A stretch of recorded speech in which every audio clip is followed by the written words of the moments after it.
All right, let's pull back the curtain on one of the most talked about companies on the planet right now, NVIDIA. Forget just thinking of them as a chip maker.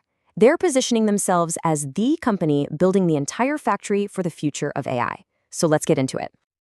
And that's the grand vision, right? From the top. NVIDIA isn't just thinking about the next graphics card. No, they see themselves as the architects of a whole new industrial revolution, one that's powered by artificial intelligence. I mean, that is an incredibly bold, world-changing claim to make. You know, when you have a mission that big, the stakes are just massive. This isn't just about a piece of tech. It's about shaping the future. So today, we're going to look at the mechanics behind that vision. We're digging into the company's own documents to really understand who is calling the shots and, just as important, how they're making those calls. Okay, so at the heart of their strategy is this idea of AI factories. Just think about it this way. A normal factory takes raw materials, right, and it turns them into products. Well, these AI factories, they take raw data, and they continuously spit out intelligence. They're turning information into valuable insights, into actions. It's a really fundamental shift. And the sheer scale of this ambition, it's honestly staggering. NVIDIA sees a $50 trillion opportunity in what they call physical AI. We're not just talking about chatbots here. This is about AI jumping out of the digital world and into our physical one. Think robotic assembly lines that learn on the fly, or self-driving cars navigating our streets. So, who are the people actually steering this massive undertaking? Let's meet the captains of this ship. We're talking about the board of directors. They are the ultimate decision-making body, the ones responsible for navigating the company through these pretty uncharted waters. The board is made up of 13 people. But here's the really crucial part. 12 of them are independent. What that means is, aside from the CEO, every single person on that board is an outsider. They're there to bring fresh perspectives, to challenge ideas, and to oversee management. And this isn't just a random group of people.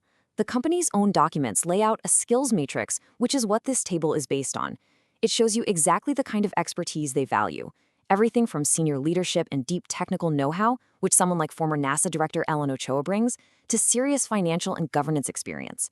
This is the toolkit they believe is absolutely essential to build the future of AI.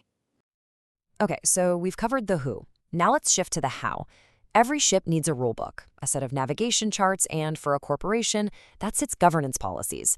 This is the internal playbook that lays out how power is structured and how all the key decisions get made.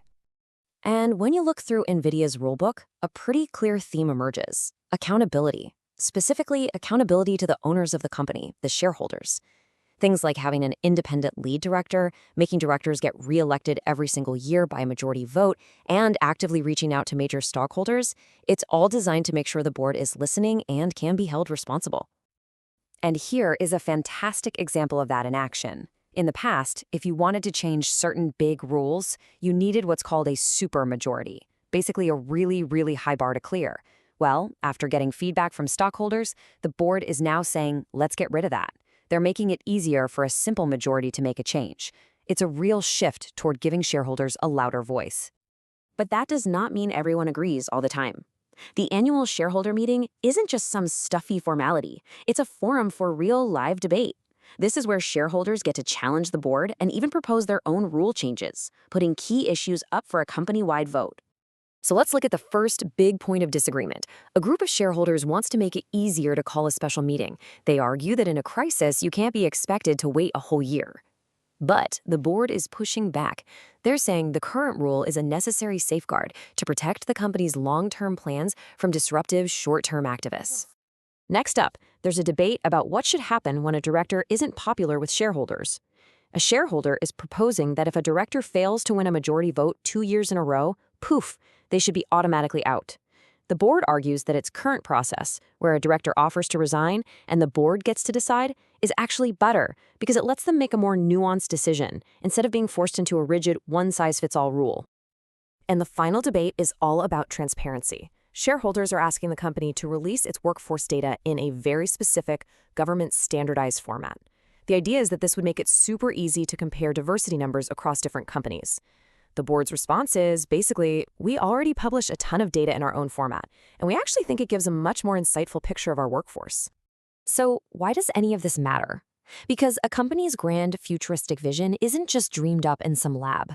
It's built on a foundation of these seemingly small, nitty-gritty debates about rules, accountability, and transparency. The outcome of these discussions really shapes the culture, the direction, and ultimately the future that this company is building for all of us. And in the middle of all this insane growth and intense debate, here's a fascinating little number. NVIDIA's employee turnover rate last year was just 2.5%. That's incredibly low. It suggests that while the board and shareholders are hashing out the rules of the road, the company has managed to build a remarkably stable and committed workforce. The actual people you need to turn that grand vision into reality. Which really brings us to our final question. All these debates we've looked at today, they're really about one central issue.